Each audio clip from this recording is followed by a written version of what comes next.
You ask Tiger to solve. This deals with linear equations with one unknown.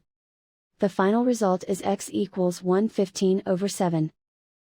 Let's solve it step by step. Group all x terms on the left side of the equation. Subtract x from both sides. Group like terms. Simplify the arithmetic.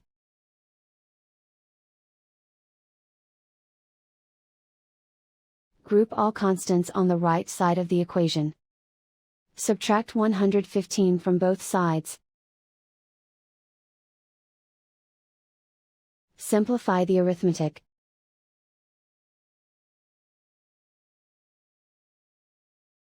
Isolate the x. Divide both sides by -7. Cancel out the negatives. Simplify the fraction. Cancel out the negatives. And so the final result is x equals 115/7.